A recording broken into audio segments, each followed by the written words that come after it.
the seminar by uh, giving his lecture for 15 minutes. Every speaker gets 15 minutes. Then we go to the question answer for about 20 minutes, and then final remarks from the speakers, and then we end the program with a vote of thanks. Thank you very much. I now call upon General Hasnain to speak. I'm just going to unmute him so that he's able to. Yeah, he's unmute. Please, sir, please carry on. Bhupender Saab, firstly, I hope I am audible to everyone. If you can kindly put up your hand to show me that you are hearing me. Great. Absolutely. Thank you so much. Namaskar, good evening, Jai Hind to everyone. It's a great pleasure to join you on this webinar. And great things are happening. Even as we are speaking, I was on an India Today program at 4 o'clock in the evening, on an hour-long program talking on Ladakh, etc. I just need to qualify one more aspect of experience here before I go forth. Besides my experience in Kashmir, I commanded my battalion in the Siachen Glacier. And after completing the command of the battalion in Siachen Glacier, I brought the battalion to eastern Ladakh. And we were deployed exactly at Tansy, Chushul, Pangong Tso Lake, Lukung, all the areas where things are happening today. North of that is the Galwan Valley, which is about 200 kilometers away from there. So one has had a hands-on experience of that area. And Gilgit-Baltistan has indeed been a fascinating, almost an obsession at times with me, primarily because of the 1994 resolution, 22nd February resolution, which clearly outlines that the entire territories of Jammu and Kashmir, which were under the former Maharaja of Kashmir, belong to India, and that India will aspire to get them back.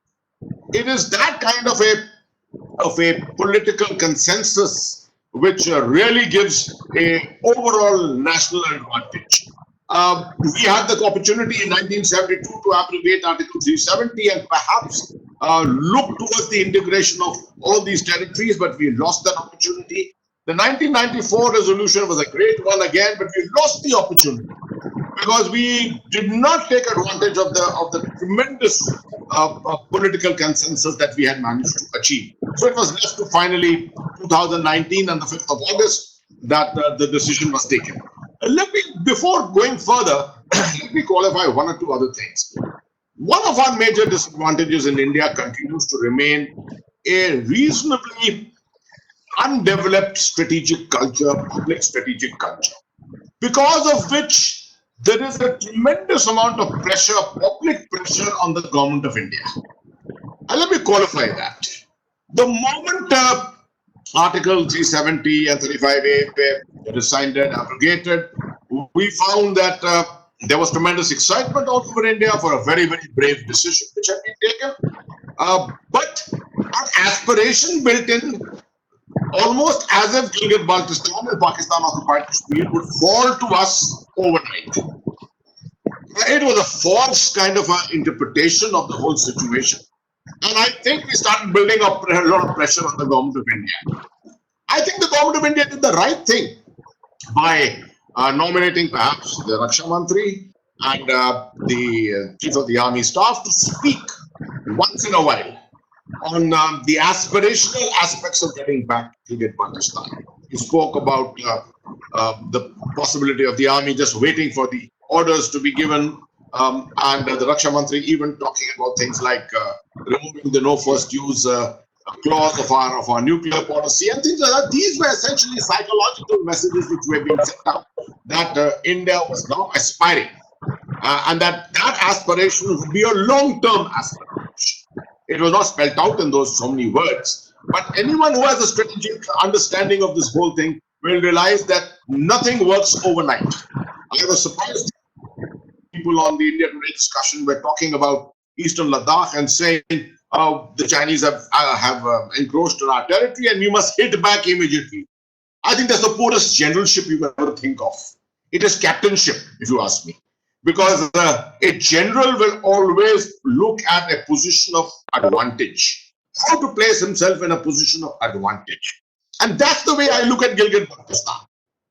Gilgit-Baltistan is not something to be just waiting to be taken by it like a low-hanging fruit and just acquired and brought into integrated into our territory. It's a major challenge for us. Militarily, there have been options, and a lot of things are changing because of the current situation, the post-pandemic. We are not even in the post-pandemic, we are currently in the pandemic itself. But the way things are panning out, an unexpected development in Ladakh, obviously, and the way I'm looking at it is that one of the aspects of the Chinese is so-called intervention, which is taking place in 2-3 areas along the line of actual control in Uttarakhand and also in Sikkim, etc., is primarily to send us a message and send the world a message. And one of the things is the aspect of collusivity with Pakistan, that we are likely to witness a greater collusion between China and Pakistan. Because actually Pakistan has raised the ante as far as Gilgit-Baltistan is concerned. It is worried. These statements by us, the decisions of 5th of August, have sent home some very strong psychological messages to Pakistan that India will now actually aspire to do what it should have done many, many years ago. Militarily, today, situation is awkward in the sense there is a tremendous development of Chinese stakes in Gilgit-Baltistan. Besides the China-Pakistan Economic Corridor, which is part of the Belt and Road Initiative, there is a tremendous amount of development activity which is part of BRI itself. For example, recently, the last few days only, last few weeks, we have seen the decision to construct the Dimer Basha Dam, a very, very large project, $14 billion approximately. There are different figures about that, $8 billion to $14 billion project. With that kind of money invested, obviously China becomes a major stakeholder. You are likely to find more placement of troops by China there. 11,000 troops, Chinese troops, are known to have existed in Gilgit-Baltistan since 2011. And perhaps the strength has probably been ramped up a little more. Pakistan by itself militarily does not have the capability to defend PoK and Gilgit-Baltistan. If India wishes to launch a general war, it is a winnable war. In case it is a single front war, it is very much a winnable war, but it will be an expanded, have an expanded environment in the sense that it cannot be localized perhaps to Jammu and Kashmir, and Pakistan will probably fight through and look at extending it, although it will always be at a disadvantage, but extending it down into the plains and into the desert, awaiting an opportunity for possible nuclear threats, although we also retain the capability of having a nuclear response if we so wish. So this is the broad military picture of it, and we see that the military cannot really make such a major difference there as long as there is collusion. But the military can act very strongly to continue the pressure. And as I go along, we will explain as to how the military is actually employed as a part of hybrid war. Now, Bipin Sahab alluded to my stay in Kashmir as the Corps Commander. I want to just tell you this. One of the major aspects of my strategy was the outlining of the aim. When I went to Kashmir, I felt that we were not working with the aim in mind. So I outlined my aim, which I thought was reasonable. And the aim primarily was, at the strategic level, was to mainstream or integrate, whatever word you wish to choose, the state of Jammu and Kashmir to the rest of India, politically, socially, economically, and psychologically. These 4 terms are very important in all these 4 domains. Now, if you notice, the word military doesn't come in here at all. So actually, I was using all the non-traditional ways. My aim was to use all the non-traditional ways of enhancing Jammu and Kashmir's security and actually ensuring the integration which should have taken place very, very early after independence, and ensuring that that integration took place. Lots of things panned out differently subsequently. Is it possible today? Is it possible today? Because this larger aim actually encompasses not only the territories of Jammu and Kashmir, which are with India today, not only the territory of Ladakh, the Union Territory of Ladakh, but also encompasses the entire territories of Jammu and Kashmir. That is, extended Ladakh into Gilgit-Baltistan, the entire Pakistan occupied Kashmir. So, with today's situation, one of the major outcomes of the COVID-19 situation is going to be in the post-COVID-19 period is going to be the relegation of the traditional ways of resolving disputes, traditional ways of the military ways of doing it, going to war, indulging in conflicts. You are going to find the people are not going, the countries are not going to have money to do that. So you are going to find that non-traditional ways are going to emerge, and non-traditional ways is what we are looking at in this whole talk today, and the non-traditional ways of how we can integrate Jammu and Kashmir. You see, one or two terms which we need to understand in today's parlance. One is that in the non-traditional ways, one of the major domains into which we can indulge as part of our strategy is the concept of hybrid war. Pakistan has chosen to do this and has done it for the last 31 years against India, using deniability, yet using sponsorship, and creating a situation for us in which we had to use out of proportion assets of ours to actually attempt to neutralize Pakistan, which we have done it quite successfully. A new terminology has emerged today.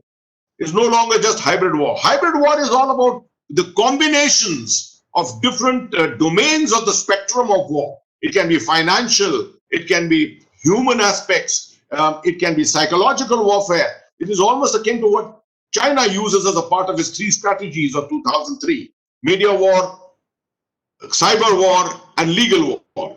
They don't even talk about the traditional ways of war fighting. So hybrid war is a very important element, but a new concept has now emerged and is called gray zone war.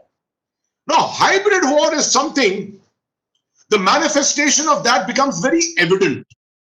That there is there's almost a conflict-like situation which is involving there.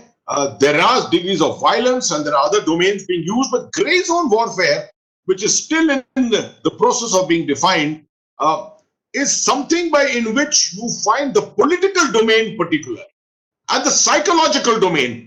These combination of these two playing a major role. You've seen what the Russians have done in Ukraine. You've seen what the Russians have done with the United States, the intervention in the US elections of 2016.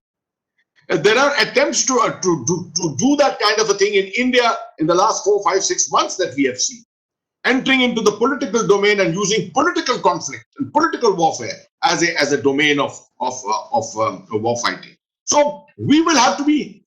This is all emerging. These are emerging forms of non-traditional ways of war fighting, and these are things which we will have to study very deeply.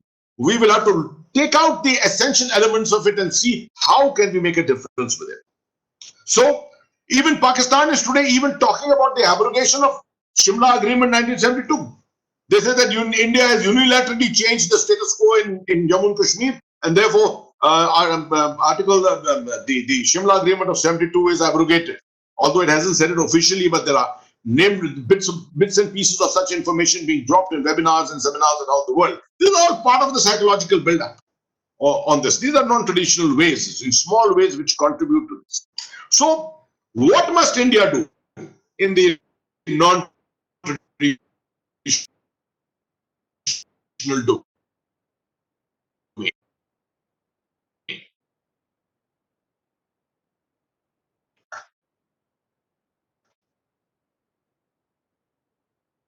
What we say is that there is no internationalization of this conflict, and under 1972 Shimla Agreement, there is a mutuality. It has to be bilateral. So there is a bit of a paradox here, which we will have to overcome. But since Pakistan has chosen to internationalize this in such a big way, will we probably be able to draw any kind of an advantage by keeping Gilgit-Baltistan on the international community's radar? This is something which maybe you may like to question me on, and maybe we can talk about this a little more. We have to evolve a hybrid war. We will have to evolve a gray zone war strategy. Now you will say this is non-military. Hybrid war and gray zone war can completely tilt towards the non-military side. If you use minimal violence, if you use minimal military means, it will have a preponderance of the non-military domain. We will have to continue psychological operations, and this is something which is a prime weakness in our strategies mostly. We do not understand the whole concept of psychological warfare. For example, in the last few weeks, we have done some good things, like putting out the weather forecasts and the weather charts for Gilgit-Baltistan and Pakistan-occupied Kashmir is definitely an element of the non-military or the non-traditional way of doing things. We will have to, of course, look at the entire gamut of psychological operations, from the political, the economic, from the military angle.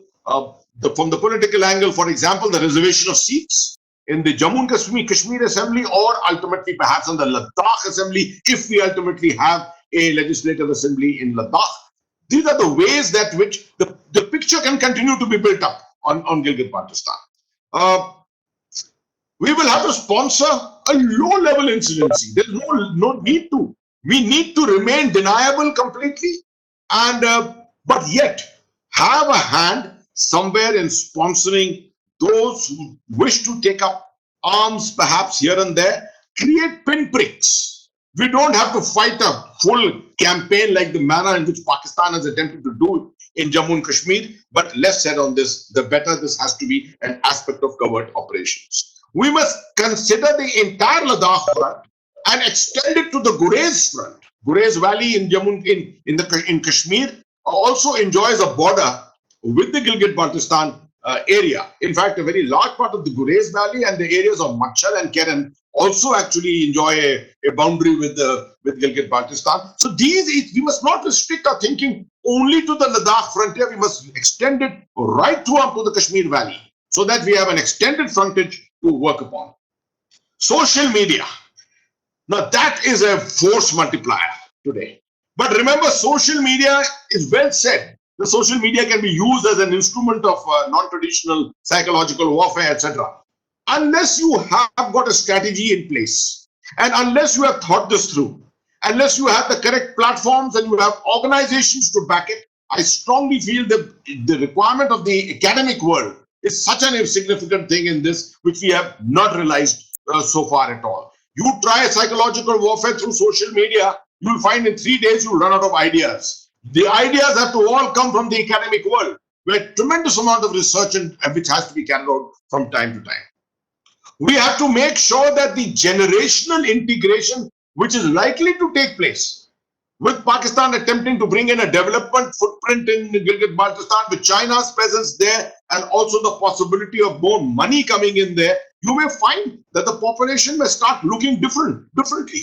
So the generational integration which could take place, we must make it very clear that it is an important part of our strategy, that it must not integrate. The manner in which we wish to integrate the Kashmiri population, we must ensure that the population of Gilgit-Baltistan does not get integrated into Pakistani society. We must exploit the Shia connect. Majority of Gilgit-Baltistan is Shia. And remember, we have a Shia connection with Kargil, we have a Shia connection with Turtuk, and we have a Shia connection with a very large Shia population in India, almost a 25 million population. A huge Shia center of learning in Lucknow. There's a connect to it. There's a connect between Lucknow and Kargil. Can we extend this connect from Lucknow to Kargil into Gilgit and Skardu? This is the way which we need to look at it, and this is a part of the social media outreach which we will have to keep looking at. Of course, there will be obstacles in doing all this.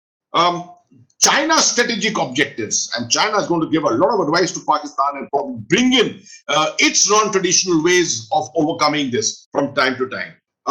These are things, I would say the last point, looking at the diaspora, there's a huge Gilgit-Baltistan diaspora, PoK diaspora, there is even a Mirpuri diaspora in London and other cities. Every time Mr. Modi goes for these visits, perhaps we must look at an exclusive meeting. And many of us who go for these visits, we should look for exclusive meetings with the diaspora. This diaspora is a huge element of influence, and our connect with Gilgit-Baltistan is through this diaspora. I'm coming to the end of my 15 minutes. I think one last thing of what we need to do is we need to think afresh in terms of conceptual ideas in India. far too much thinking in India is on the military ways, traditional ways of trying to resolve issues or gain what you wish to gain. There is a whole domain of the non-military lying there. This needs to be studied, and needs to be a subject in many of the academic organizations, institutions in India. I think we need to prepare the Indian public. There is no short term in this. There is no short term. You can have some basic short-term objectives, but ultimately your objectives must be laid out as long-term. And the last of it, internally, if nothing else, in our minds, we must articulate an aim for us as far as these territories, the occupied territories of Gilgit-Baltistan and PoK are concerned. I'll wrap up there and wait for the questions. I'll be very, very happy to answer those. Thank you very much, General Hasnain, thank you so much. I must say that there are there are a lot of provocative ideas too that you have kind of put forth today. I think they are great talking points that we can think of. As you rightly pointed out, a lot of study needs to be done on this subject of non-military options that are available with us. Thank you for all those ideas that you put forth. We'll be preparing a report on whatever discussion happens today. Before I go on to the next speaker, Dr. Manish, I just had a couple of questions in my mind based on what you spoke of. So in 1948, India under the Nehru government went to the UN Security Council with this invasion of Kashmir after the instrument of accession was signed, and then we lost almost one third of the territory to Pakistan there.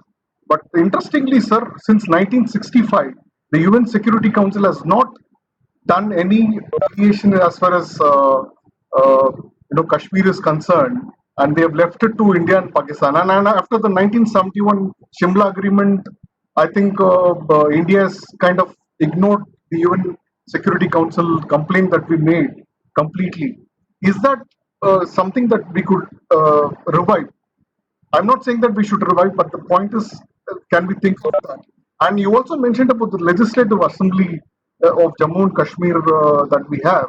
Is it possible that we give uh, representation there?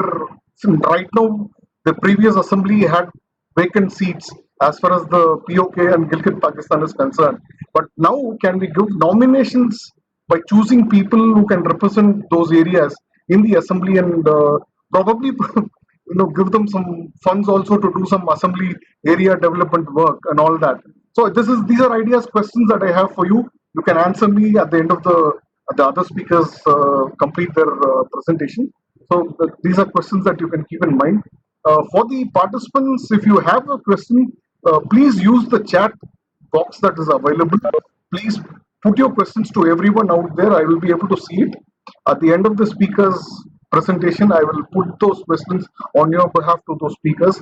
Mention the speaker name, mention the question, and also mention your name and your institution so that we are able to carry on with the question answer session at that point of time.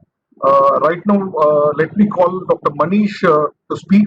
Siddharth Zarabi has joined us. I'll introduce him briefly again when we come to him. Dr. Manish, please, this is your time.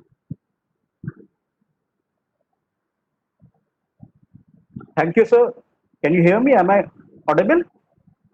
Yes, sir. Yeah. Let me at the outset thank the organizers for giving me this wonderful opportunity and also giving me this opportunity to listen to General Hasnain. It's always it's always a pleasure to listen and learn from him. And before I start my lecture, let me agree with General Hasnain on one point, that at least when it comes to strategic culture in this country, we seriously lack.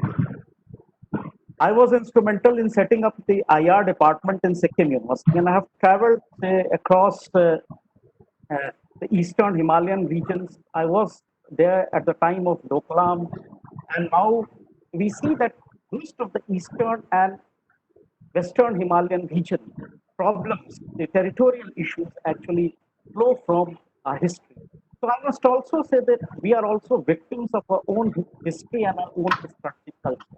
And I think it's seriously, we should be thinking about how to say, instill a sort of a strategic culture amongst the youth of our country. Having said that, coming to the subject now, after the Article 370 was de-operationalized, there was a lot of debate about what would be the Modi government's next move in terms of taking over the claims over. Indeed, India has, in a very, very a rightful claim over PoK as per the terms of the instruments of accession and also the subsequent Indian Parliament resolutions, which General also mentioned about. Now, this assertion by India has taken a sort of a new meaning now, and precisely because of the China factor and the activities which we see on the western and the eastern side. So I think there is a new, altogether new paradigm, and that's precisely why we need to think and change strategies when it comes to dealing with Kashmir as a whole. Now, there are significant developments also. No wonder General also mentioned about the China-Pakistan economic corridor, which passes through the Gilgit-Baltistan region. And by formally reviving our claims over PoK and also clubbing uh, and also and also clubbing the Akshay Chin region with it, I think India has very rightly placed itself at a good bargaining position. So I think I must all compliment the government for clubbing this PoK and the Akshay Chin together.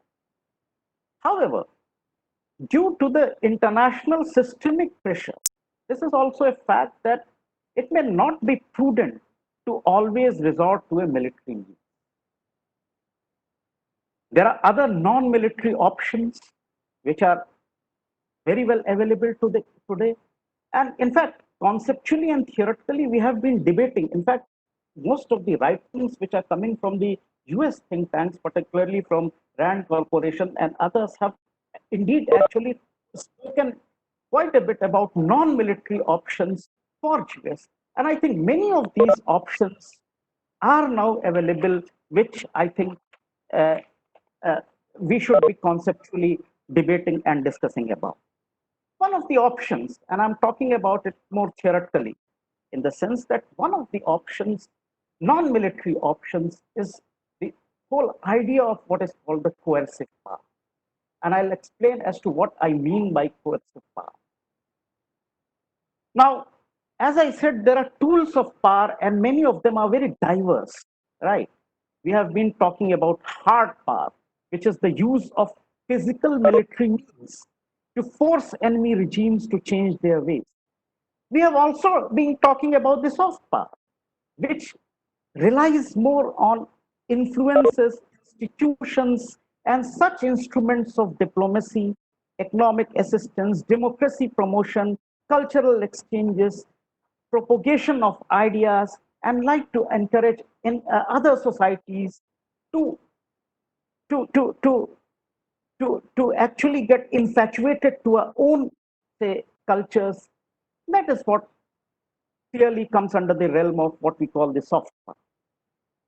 Now, let us also understand, while hard power is aimed directly at the adversaries, soft power treats environmental conditions. Therefore, within this whole continuum of soft power and hard power, there is a third class of power, which I say the coercive power, which is the use of non-military means to pressure unfriendly states to do what they would otherwise not have done. Now, while military actions and threats can be used coercively, of course, our interest here is in terms of non-military coercion. Options of this class offer are non-violent ways of visiting or threatening pain until the target state complies with the demands. Now, this is what is called in a simple conceptual parlance, the power to coerce, or in a more abbreviated P2C. This is something which is coming out from the US literature, which wherein there are n number of examples which have been cited as to how US should be using its coercive power vis-a-vis other states. Now, what is this coercive power? How is it defined? Now, coercive power, as well as statecraft employing it, may include number one, economic sanction, punitive political measure. General also mentioned about cyber operation, covert intelligence operation, military aid, propaganda, interdiction of goods and people, and supporting political opposition, among many other measures. Now, these are instruments which have in common the potential to bend the policies, break the will, or loosen or hold on power of the states at the receiving. Now, the second argument which flows from it, do states have the power to coerce their counter adversaries? And if so, how can it be done? What are the forms and usages of this coercive power? The first and the most obviously given is the tech. In our case, in our Indo-Pak scenario, I think given the technological edge over Pakistan, India has overall superior capacity to isolate and inflict pain. Our intelligence capacities are good. We have a political ability and also the will to marshal international support, NGOs, international organizations, and our economy also is doing reasonably well. So I think out of the 4 or 5, say, forms which I had mentioned, I'll just repeat for the sake of students also: economic sanctions, the exploitation, the maritime intercepts, the support for adversaries, and so on, offensive cyber operations. I think the two very critical components which are important in our scenario are number one, which General also mentioned, is the offensive cyber operations. Now, in our case, India is turning out to be a good, say, sort of a cyber, I would not say superpower, but it has a good cyber capability. Therefore, it should invent most of its technology, hard and soft power, that form, energize, and enlarge this particular domain. Now, what should be the content of this cyber war? I would say information, application, entertainment, news, debate, social networking, ideas. Many of these things have been, say, the example which we recently uh, uh, saw was the weather report now being broadcast by the Indian media channels. I think this is a very interesting move, but I think we need to go beyond that. And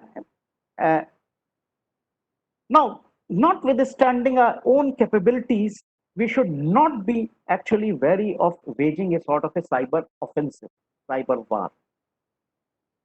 At a tactical military level, cyber war is assumed to be often planned to be an integral part of combat, which General also mentioned. But I must say it should be part of a very, very concerted strategy, not just at the time of war, but also during the peacetime. And I think these are something which I think countries like ours will have to actually exploit. The second, and which is the another important, component, which actually fits in our case, is the support for adversaries' opponents. I think this is very important. Now, this can be done in a variety of ways. which can strengthen and support states and groups which oppose its adversary.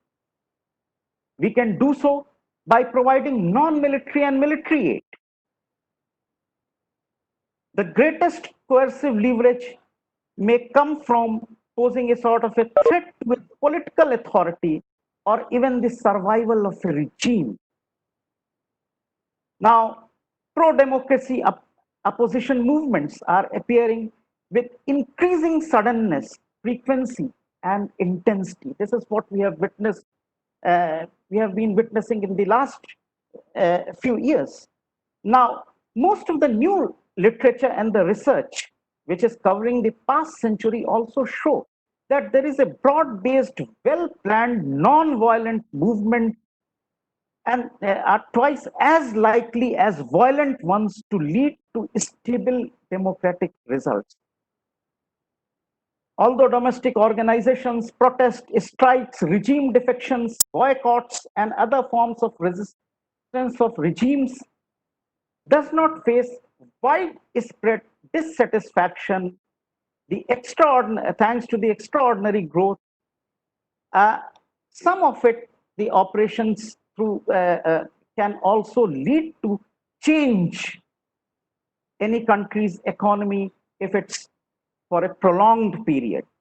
So I think these are some of the instrumentalities which I think we should be exploiting in our case, and particularly when it comes to Kashmir and PoK. So, as I said, number one, offensive cyber operations are one. The second is the support to democracy, pro-democracy opposition.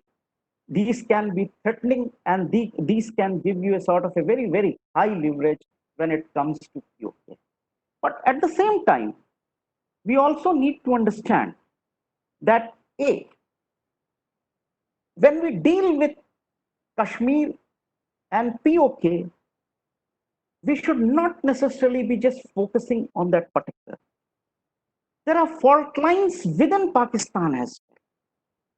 And I think we also need to create sort of a pressure points within Pakistan.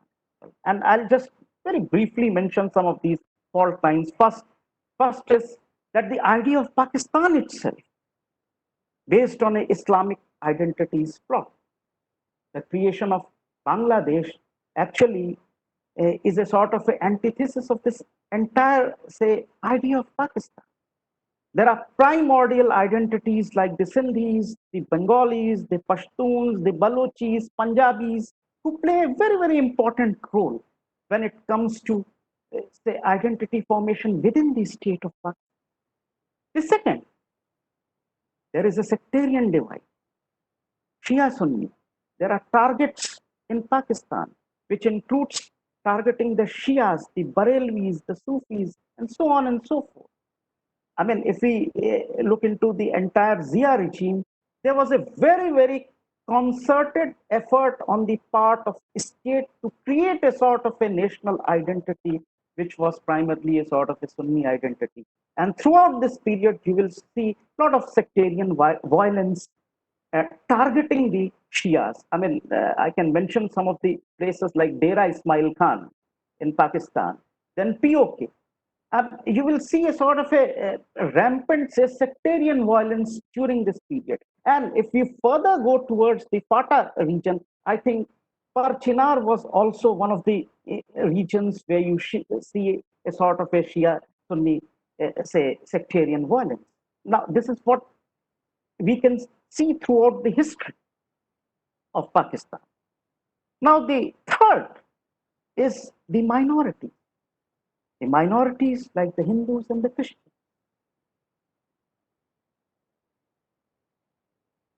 The fourth, we should also not forget that Pakistani army actually rules the civilian leadership, and the Pak army is primarily dominated by the Punjabi element. As I said, the civil military relations within Pakistan actually are under constant strain. Then, sixth point, which I would also say, we also need to focus on the Durand line. which is very, very important if we want to create a sort of a pressure points within Pakistan. Coming to PoK, I think northern areas are something which are actually culturally, linguistically much different from the other parts of Pakistan. And that's the place where I think we also need to focus upon. So these are some of the fault lines on which some of the concepts which are now newly emerging can be tried and tested. And I think these are some of the possibly some of the non-military means which can be exploited if we need to build some sort of a pressure, if we want to say focus more on PoK and also integrate Jammu and Kashmir with India. I think I'll stop here. I'll be very happy to take a question. Thank you, Dr. Manish. Thank you for your presentation. There are a couple of questions that have already come up through the participants' comments. So I'll post them to you as get to the question answer session. Now I call upon Siddharth Zarabi, a senior journalist. He's a policy commentator and a TV anchor. He has previously served as editor-in-chief of BTPI and executive editor of Bloomberg TV and all. He has nearly 2.5 decades of experience as a journalist. So he's a serious Kashmiri stakeholder, and since he wasn't here during the time of his introduction, I'm just repeating what I told everybody. He also runs a very interesting platform called as Kashmironomics, which talks about the economy of Kashmir and how to integrate Kashmir economically with the rest of India. Uh, Siddharth, this is your time now. Siddharth? Thank you very much, Bipendra, for that very generous introduction and warm good evening to all the panelists and all those who have tuned in to discuss this topic. It's a very interesting topic that was chosen, and when Bipendra called me and said, I want you to participate, I assumed he wanted me to moderate the session because that is what television journalists are expected to do. And I finally understood that he wanted me to be a speaker. And thank you, Vipendra, that you have let the experts speak before me. I want to add a third dimension to all the strategic suggestions that were shared by General Hasnain and Mr. Manish. And this is the information, or rather combating the disinformation campaign that we see with respect to India, with respect to Pakistan occupied Kashmir, the so-called Azad Kashmir, and now Gilgit-Baltistan, which saw a change in nomenclature in 2009.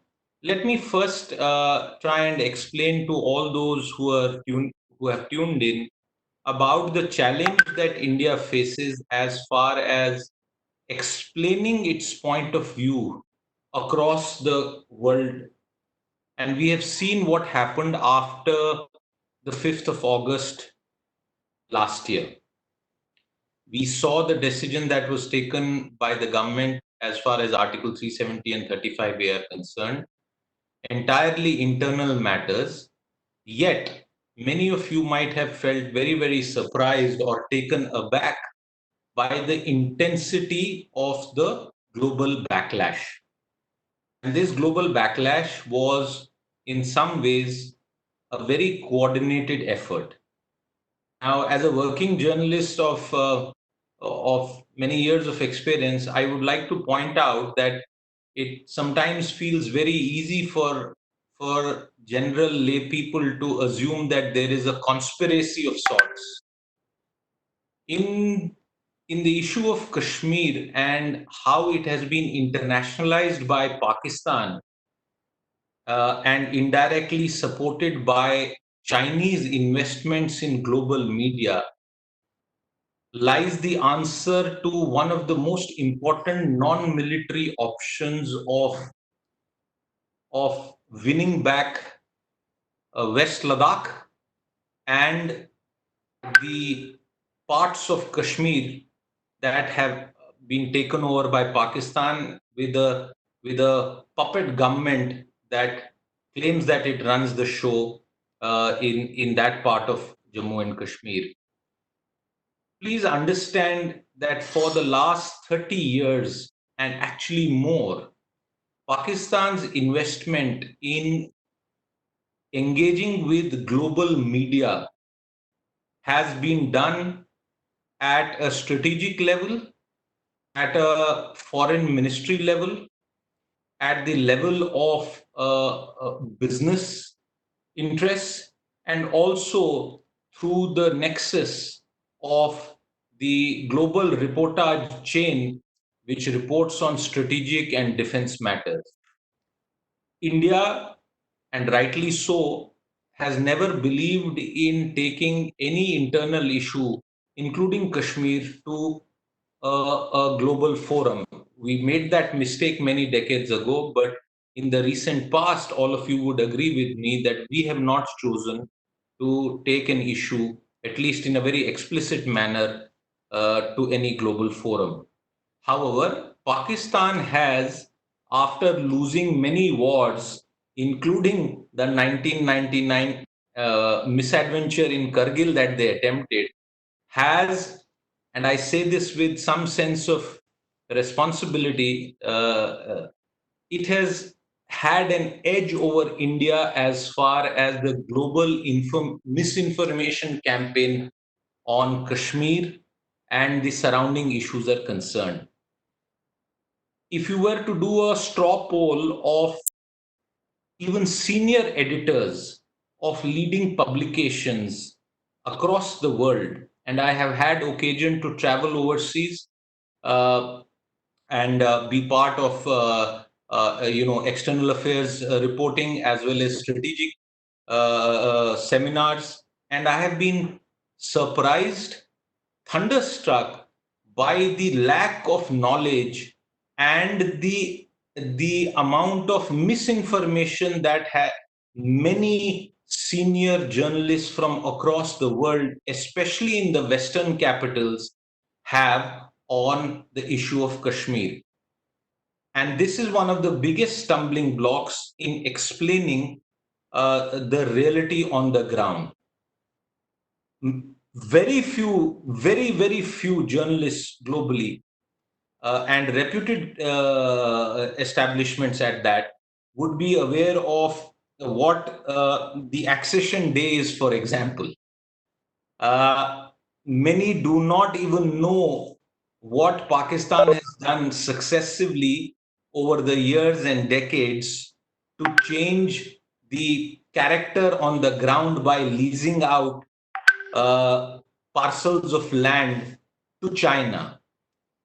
Many also are not aware of the local repression that has happened with the denial of many rights to the citizenry of these areas. Many are also not aware of the long cultural integration, trade linkages that existed with the rest of the Indian subcontinent downwards rather than upwards. And many are not even perhaps aware that prior to 1947, no entity called Pakistan ever existed.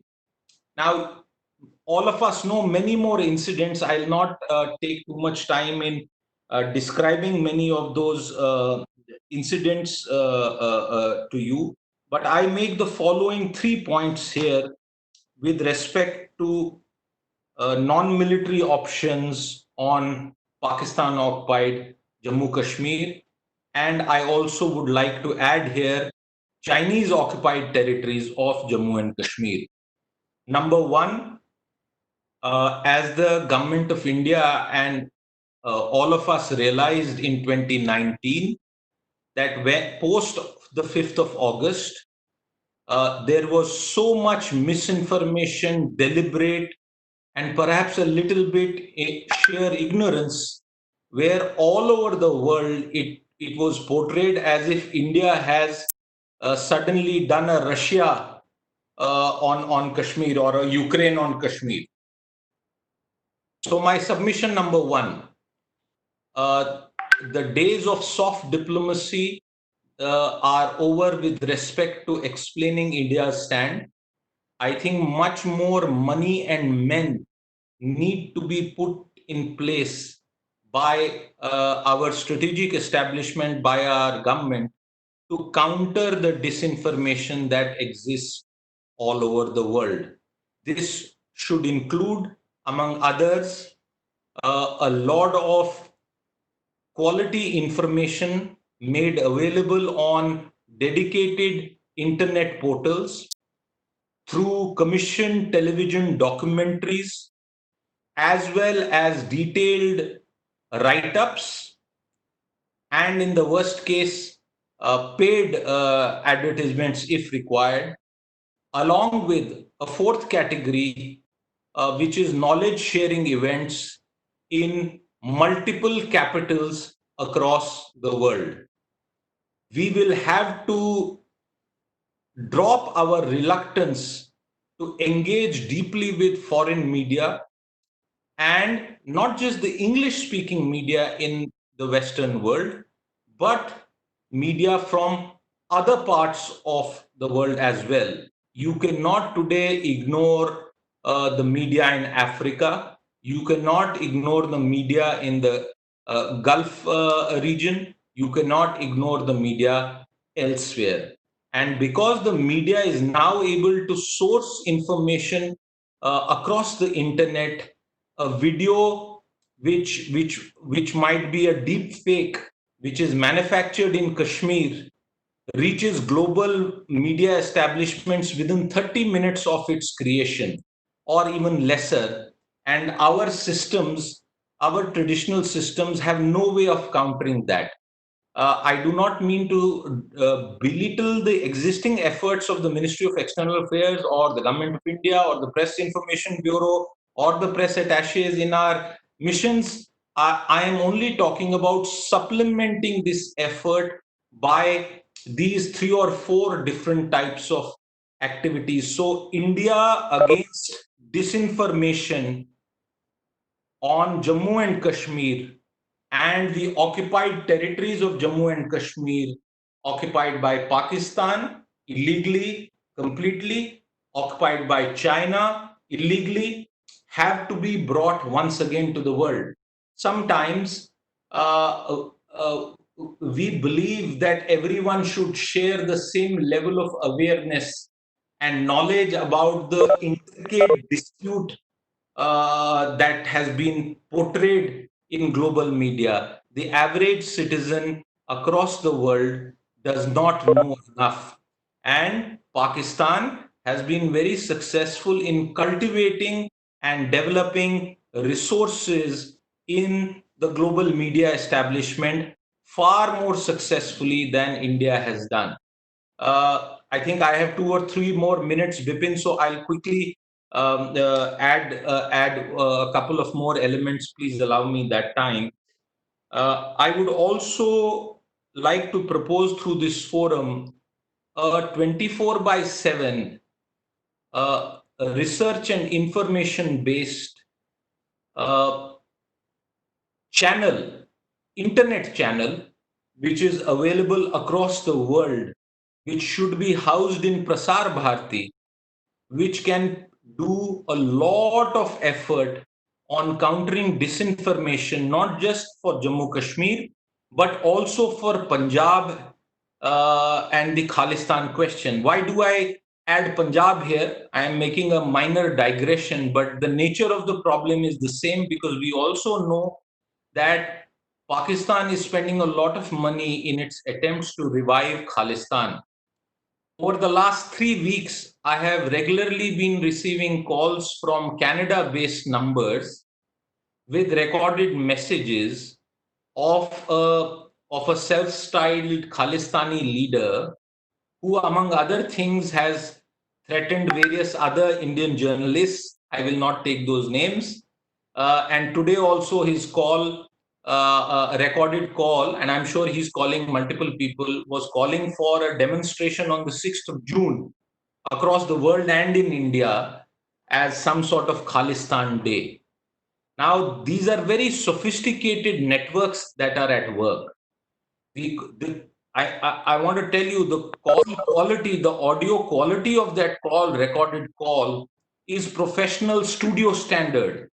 That man has been coached. He almost delivers it, as an address to the nation. And the timing of these calls is strategic. The numbers keep changing. If you block one number, the second time it will come from another number. And General Hasnain would, during his service days, have encountered far more intricate and complex methods of technological subterfuge to spread misinformation.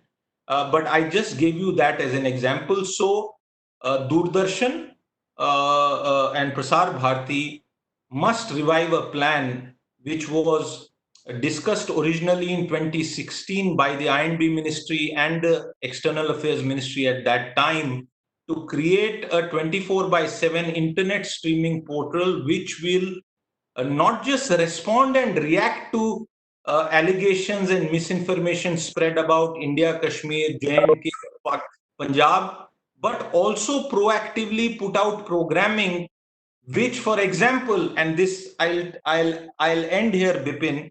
Let me just give you an example. How many people would be even aware of the Shaksgam Valley? How many people would know about Gilgit and Baltistan?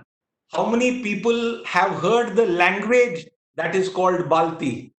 How many people would be aware of the cultural differences between that come up with just 30 kilometers across a mountain? I am referring to the difference if you were to drive down, not that I have done it, if you were to drive through Kashmir and enter Mirpur.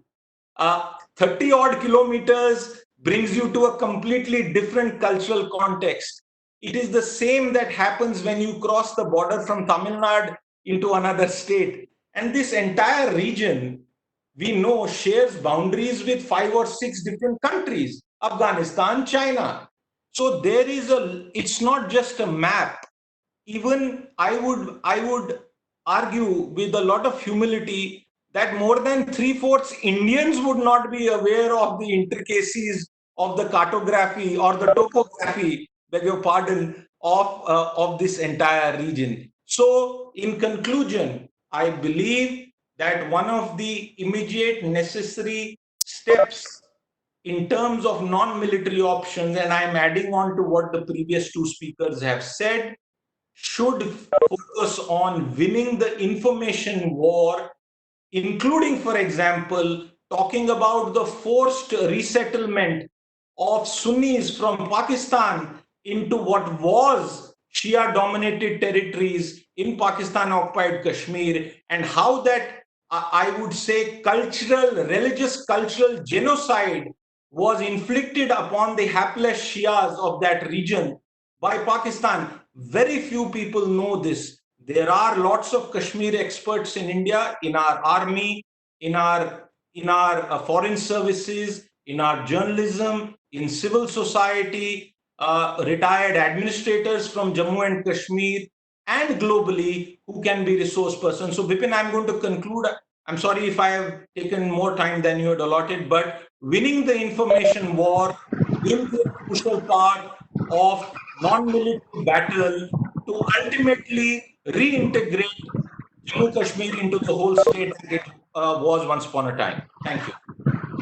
Thank you, Siddharth. Thank you very much for bringing out an aspect of non-military option that nobody thinks about. It is actually a perception war that we are fighting, and it needs to be countered internationally. That's a very valid argument that you have, very persuasive argument that you have made. There is a question. We go into the question and answer session, but before that, I want to recognize the presence of an eminent military officer amongst the participants. Lieutenant General Vinod Bhatia is here. He served as retired as the Director General Military Operations from the Indian Army Headquarters. Currently, he is the Director of Center for Joint Warfare Studies in Delhi. Sir, welcome and thank you for joining as a participant.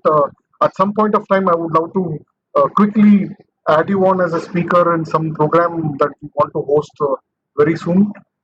Thank you for participating, sir. And I move on to the question since Siddharth was the last speaker. I'm just going to throw one question that has come up from Colonel R. Tripathi from Forum for Integrated National Security to you. He is asking what is the amount of investment in terms of money and when do you think the government of India needs to pump in, to tackle this crisis in the global media with regard to the perception that we have about Kashmir, and Okay. who in the political circle of the government understands this and will implement this? Okay. I don't think I'll be sharing any secrets here, but I hinted at that in my remarks, so I'll elaborate on it. In 2016, the Information and Broadcasting Ministry had in fact initiated and started the groundwork for a 24/7 global channel. And today television, which is all about video, you can view it online also. And there were many high-level meetings.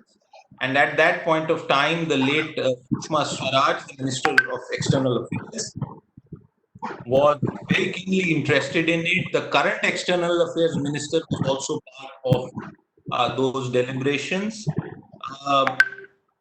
For reasons that perhaps are best left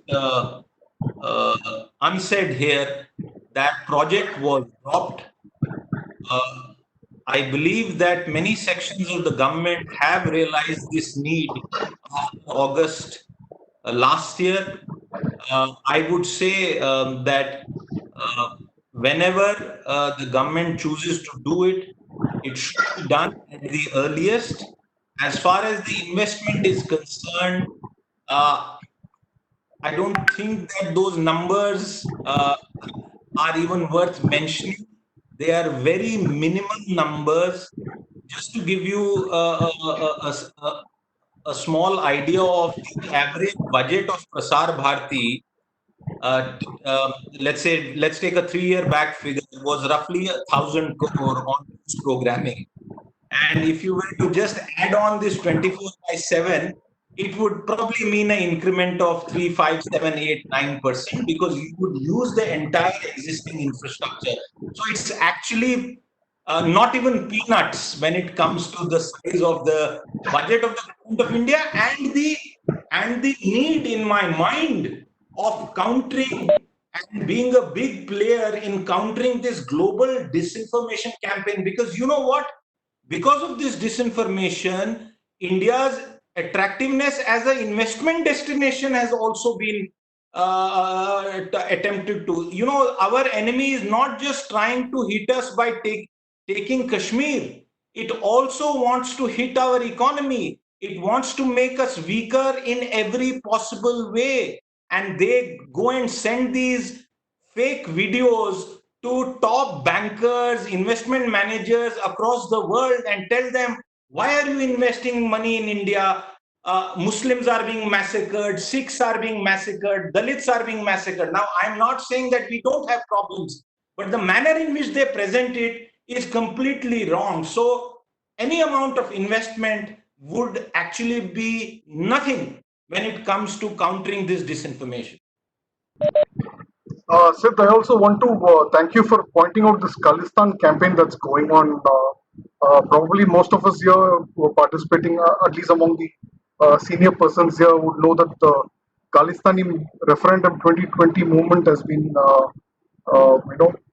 pumping in a whole lot of money on Twitter for Twitter India to be doing a campaign in India as a paid campaign, and that's causing a lot of social media turmoil.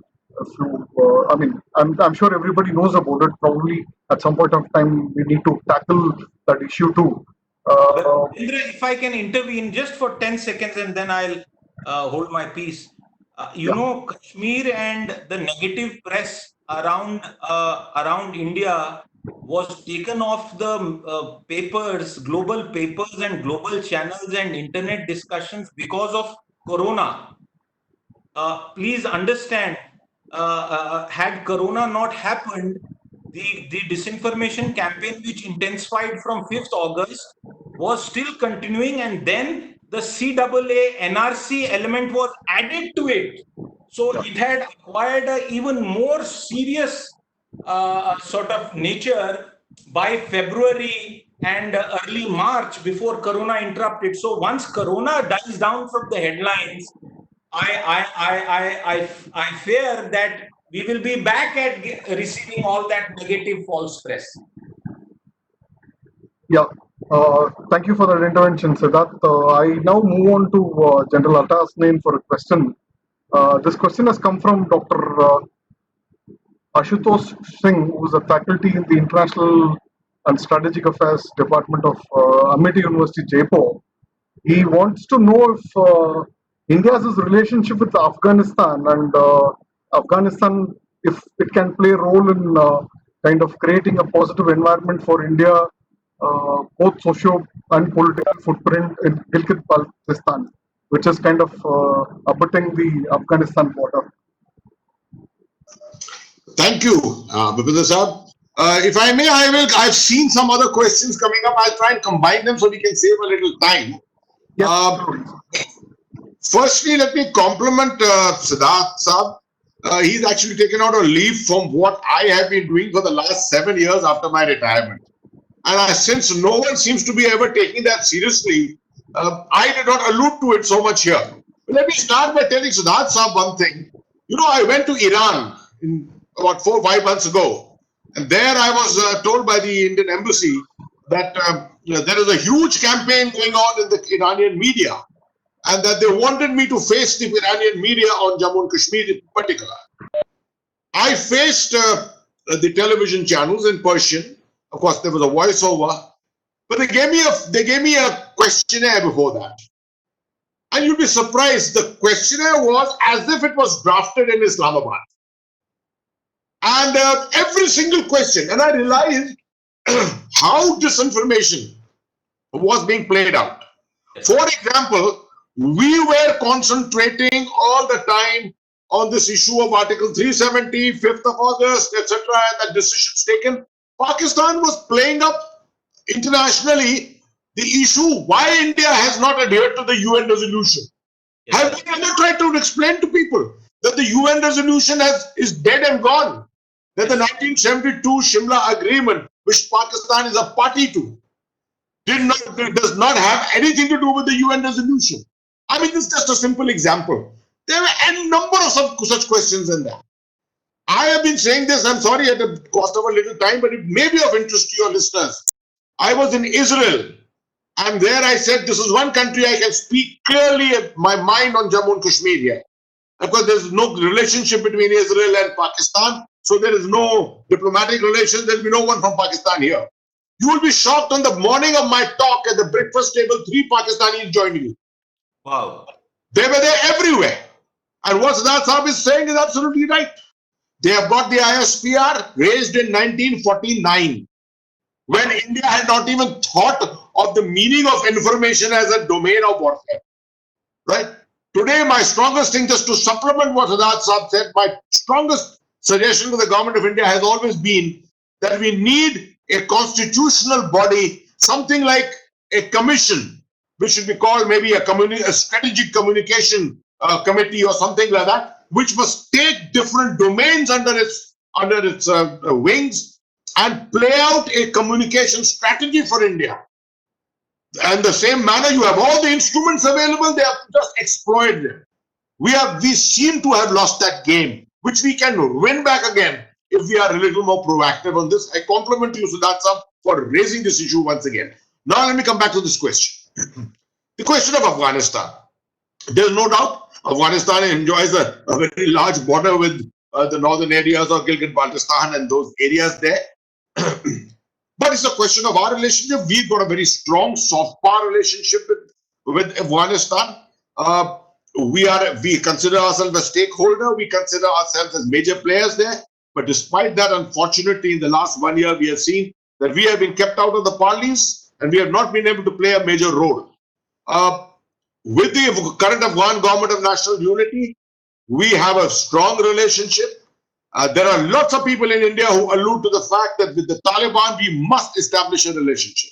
Because if there has to be a consensus agreement in Afghanistan, then we need to establish a relationship with Taliban. The Taliban perhaps may be looking forward to such overtures from us.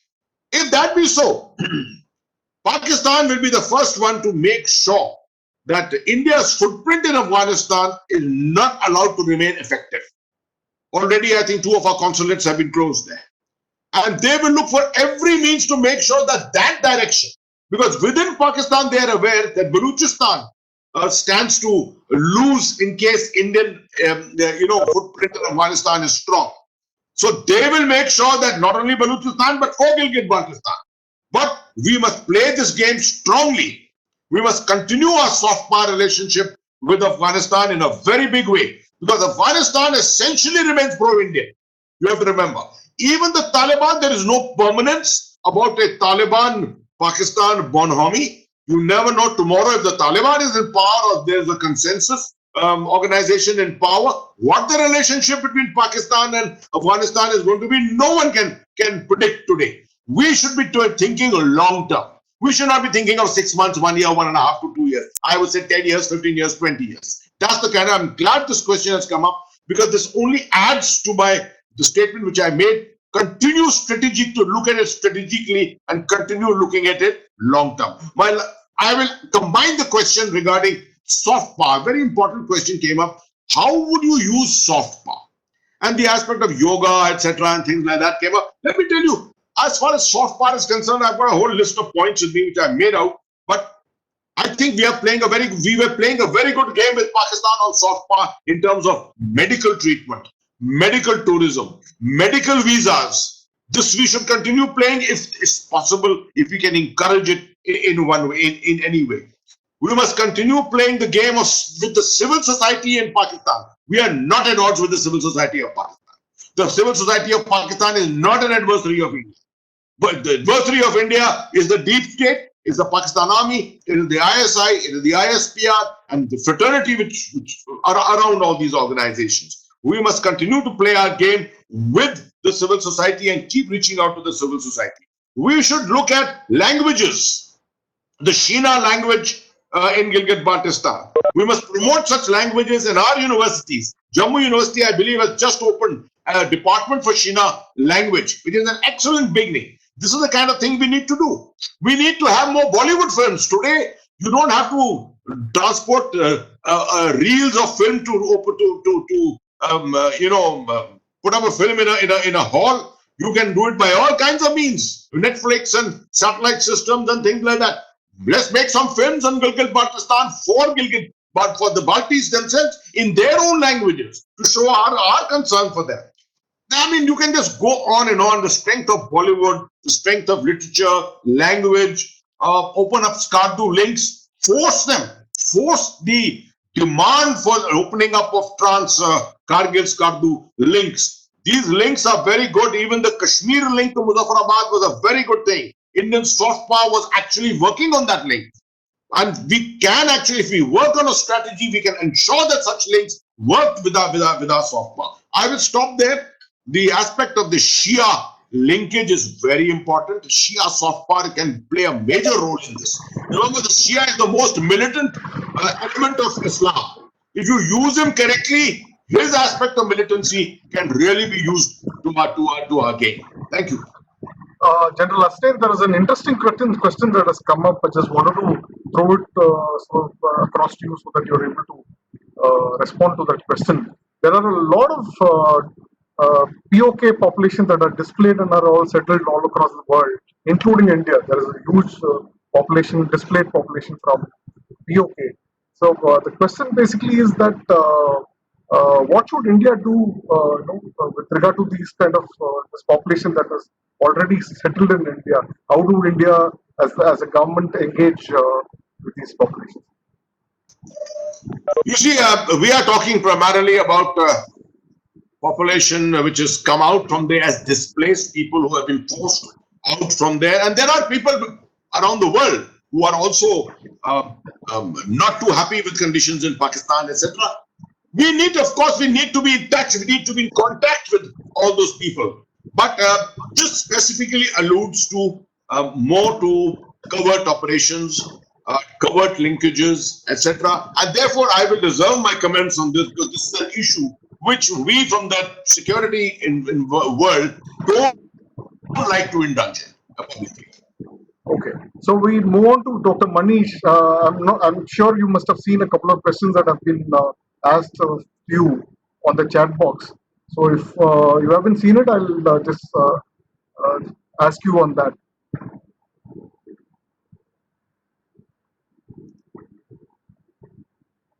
Dr. Manish, are you able to hear me? Yeah, I can hear you. Yeah, please. If you can just you hear me? answer. Yeah. Yeah, sure. Yeah. In fact, there is not much on the economic front which we can do. And that is precisely, as I said, there are a lot of, coercive measures, power, which possibly we can exploit. But in our case, and when we deal specifically with Pakistan and PoK, I think there's not much we can do on the economic sanctions aspect. This is something which had come up. And precisely for this reason, my focus was more on, say, offensive cyber operations, support to important adversaries, opponents, and so on and so forth. Just to add to what Siddharth just mentioned, and General also brought out this point, there's a lot of media which is moving into and shaping the perceptions on some of the very critical national security issues. But I think the problem is even much more deeper. And when I say it's much more deeper, it's not just that some of these perception management is happening only at a popular level. It's also happening at an elite level. Some of the literature which is coming out from the universities abroad, and these are all very professional journals, is something which is actually true. And I think this is also one aspect which I think, apart from, say, with a focus on Doordarshan and, say, Facebook and other cyber offensive operations, I think we should be focusing more on this aspect as well.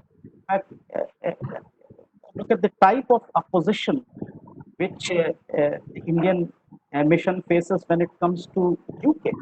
I mean, there are a lot of demonstrations happening within universities, not just within our country, but abroad as well. So the problem, my simple point is the problem is even much more deeper. So I think we should be focusing, and as General also pointed out, we should be within our universities having more and more area studies center. We should be focusing more on regional languages, depending on if a university is located in Jammu or Srinagar or in Gujarat or in Sikkim. Right. So I think these universities can be used. I think academics can be trained to handle some of these, say, issues actually are arising and which are actually a sort of a turning out to be a threat to national security when it comes to management purposes. So I think let me also compliment Siddharth because he brought out this point and which was very well supported by General also, and I totally agree with some of these points. My simple addition is that I think we also need to focus on elite perception also, which is actually shaping the ideas across the globe. Thank you, Dr. Manish. Thank you for your response. We are almost at the end of our event. There have been a lot of participants who have asked a lot of questions. Atit, Pankaj, Mahua, Venkatesh, and several of them. I must apologize to them that we are not able to take it up. I think most of the questions and the general ideas that have been posed by the participants from their questions have been covered by the responses from the General Hasnain, Dr. Manish, and Siddharth. All three of them have covered them. So I will stop here right now. Before I hand over to our host, Advocate Kumar Vaidyanathan, I personally want to thank General Hasnain for accepting my request to participate in this event, and thank you for your great ideas. Some of them are very provocative, sir. I think I'll come over and talk to you in person and discuss them in person because I'm quite interested in knowing your mind on that. Thank you, Dr. Manish, for participating far away from Gujarat. And Siddharth, you have always been kind to me. We go a long way. I know you from your student days, and you know me from my student days. So thank you for this personal touch and for participating in this event. I'm thanking also on behalf of Defence.Capital, which is a news portal on defense and strategic affairs, of which I'm the editor. On behalf of the Law and Society Alliance, which is the main host of this event, I ask and request Advocate Vaidyanathan to propose a vote of thanks.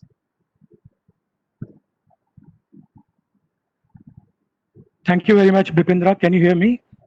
Yes, absolutely. Yeah. What a fantastic evening today. And we had very good, excellent ideas and out of the box thinking from Lieutenant General Syed Atta Hussain Saab. First, I was thinking what could be a non-military operation, but we came across so many ideas and informations which has really turned the table. That's fantastic. Thank you very much, Lieutenant General Saab. It was wonderful listening to you. And then we had Dr. Manish Srivatsa, where he spoke about the soft power and how we can take on the entire scenario and move it to our advantage. It was very enlightening speech. Thank you very much, sir. And lastly, Siddharth Zarabi, he came like a tsunami. He came with his great ideas, and it was very entertaining and also thought-provoking. We are very much delighted, and thank you very much for this knowledgeable exchange of ideas. And on behalf of Law and Society Alliance, we are hoping to have more such events. And thank you very much, the participants who had shown a very keen interest to join us. And in spite of all this slightly extra time, they have stayed with us. Thank you very much once again. Over to you, Bipindra. Thank you so much. Yeah, I mean, personally, I must thank you, Advocate Kumar Vaidyanathan, for helping us organize this event and hosting this event. And I also want to thank all the participants. At the tops, we had more than 50 participants listening to the conversation that was happening here. And currently, we have about 32, which is, I think, 60% of the participants have stayed back to listen to these great ideas that have come from speakers. I thank all of them once again. We hope to organize more events. All those people who are participants, if they can just send across their email IDs, and I have the email IDs. If they can just send across their phone numbers, it will be most helpful. We can be in touch and communicate later. Thank you very much, sir. We close the program here. Have a nice evening and good night. Bye. Good night.